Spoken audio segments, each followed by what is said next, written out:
William Morrow and HarperAudio present A Sky of Emerald Stars, a novel, Book 2 of The Golden Court, by A.K. Mulford, performed by Bridget Bordeaux and Vico Ortiz.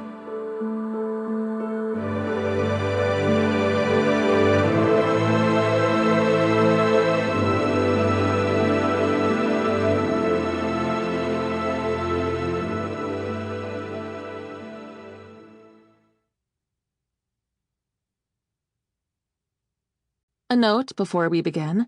Don't forget to download the accompanying enhancement PDF from your audiobook provider. It contains a map and cast of characters. To my writer friends, I am so grateful to have you in my corner, cheering me on, sharing highs and lows, and helping me find my own way. Content warning.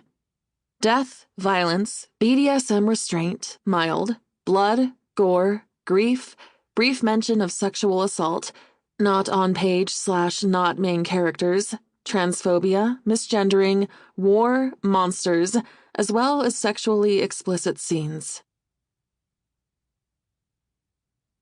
Sadie. Golden leaves danced past the window of the little cottage. Olmdir seemed to hang in a state of perpetual autumn.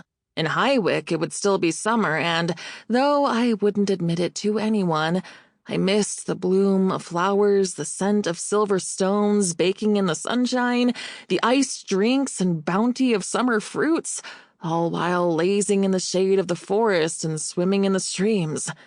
It was a brutal place sometimes, but not all of it had been evil. Not all of my childhood as a high-ranked member of the Silver Wolf Pack had been bad, but everything I'd known, evil or not, had been ripped away from me now, and I was sure I'd never go back. It felt like I was falling through midair and the ground never rose to meet me. I didn't belong to my former pack anymore, and as horrible as that was, even worse was the thought that I didn't feel like I belonged here, either. "So, you've decided on sulking forever, then?"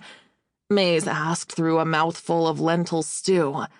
"I'm not sulking," I muttered in a voice that would be definitively classified as sulky. Briar pulled a skillet of cornbread from the fire and placed it on the stone windowsill to cool. "You're avoiding my twin, Sadie," she said, glancing over her shoulder at me. "And your queen?" "Your twin and my queen are one and the same," I said bitterly. "Stop being so dramatic." I assessed Briar's red hair braided back off her face, her bright blue eyes and long, lean frame. She didn't look much like her twin, Calla, now the queen of the Golden Court. Now, my queen, too, as everyone seemed to feel the need to remind me. It still felt odd. I thought I'd be a member of the Silver Wolf Pack for the rest of my life. I was one of the Royal Guards, the elite. I was meant to live and die protecting the Silver Wolf throne. And I had accepted that.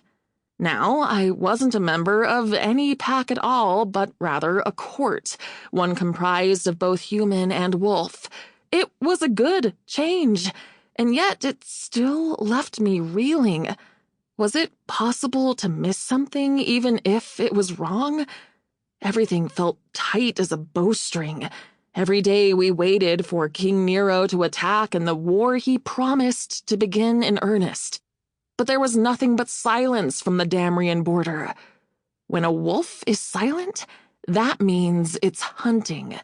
So we all idled by in a tension-filled routine, planning, waiting, rebuilding. Briar cleared her throat, and I spotted the silent conversation whizzing between her and Maze. Her eyes widened as she jutted her chin in my direction and mouthed something I couldn't quite make out. Sample complete. Ready to continue?